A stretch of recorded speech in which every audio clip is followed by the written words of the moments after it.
A very common question that people ask us is what makes one solar and battery system different to another? Because I've gotten, let's say, they say I've gotten a couple of quotes and there's a wide variation in prices for similarly sized systems. So, like, why the difference?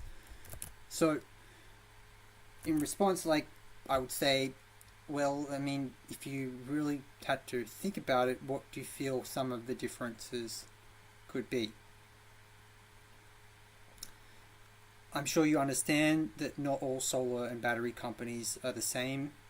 It's like the differences between like a good and bad restaurant, right? If you went to a bad restaurant, you wouldn't say, "Oh, like all restaurants are bad." We'd laugh at that person if they said that, right? And so it's for solar companies. It's very similar. So I guess to address the question, what are some of the differences? There is a long list, but one would be the quality of and reliability of the equipment, the panels, the batteries, the inverters, any other components like roof mounting equipment, and so on and so forth. Another would be the quality of installation. Does the company have in-house installers or do they have subcontractors? Um, and are they just trying to cut corners on the installation quality and just pay them as little as possible, and they just try to get the job done as quickly as possible and move on to the next one? Um, do they have an onshore office like in Australia, a local office that can provide local support, or is the company the manufacturer, the supplier, are they overseas, and then it's just the company that's importing the products? Because one issue with that is that if it's just a local company that's importing the equipment and that company is installing the equipment themselves, then that means you only have one level of warranty protection. And if that company goes out of business, what happens? No warranty. Warranty's void, company's out of business. And so I've been working in this industry for 15 years now, and a lot of companies have come and gone.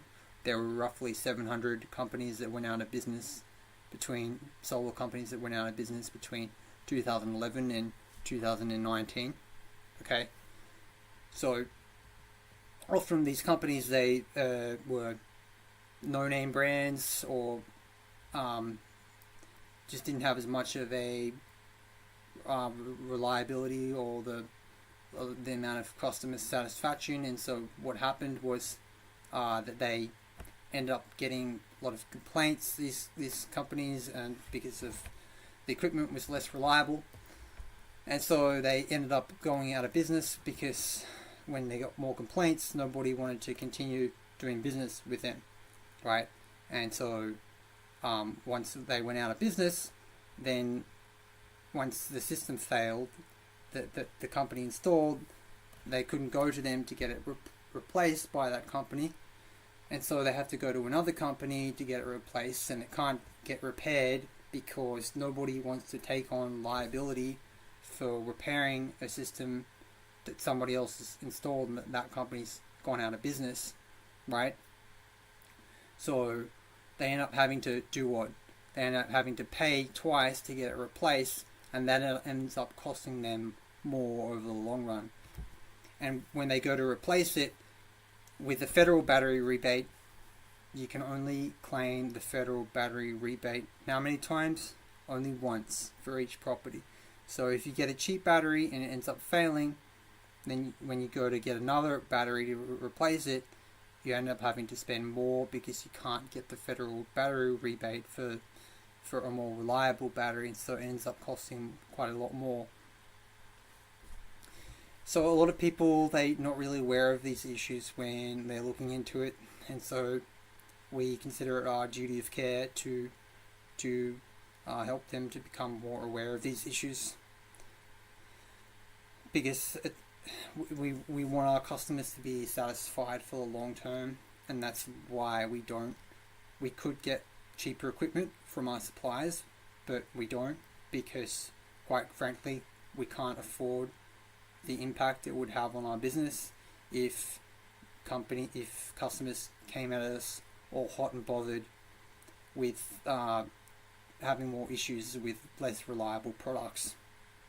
And we don't even know if a lot of these companies that have the cheaper equipment, the manufacturers, if they're still going to be around in 10 years compared to more well-established, more bankable companies like Tesla and Sungrow and Anker, for example.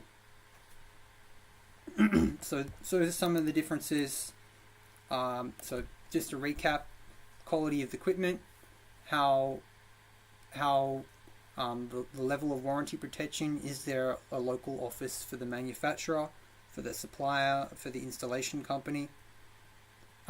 Because if you don't have local offices with all three, it means you have less warranty protection, right?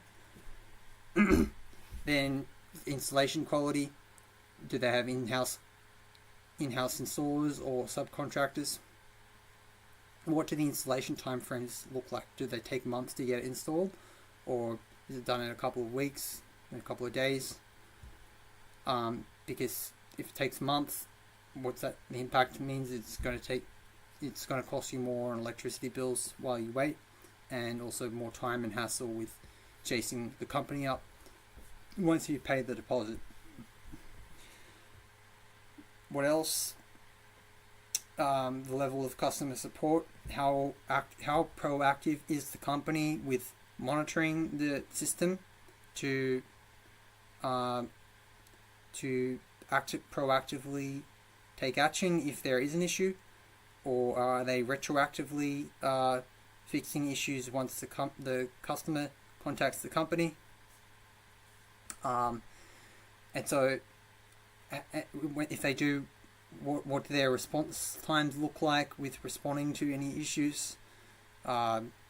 Because a lot of these companies that are installing really cheap systems, they have less resources for providing the customer support for the long term, for providing the high quality installation. So they're cutting corners in multiple different areas for the products, the installation, the customer support. And so, again, like if the company goes out of business, that leaves them a sole orphan, and so they have to end up having to pay to get it replaced, and so it ends up costing them more because they save less while it stops working, and they have to pay more to get a better system or more reliable system. Any questions on any of that? Feel free to leave a comment in below if you've got questions. If you found this helpful, hit the like button, and you can subscribe to my other videos to stay tuned for more updates. Alright, take care.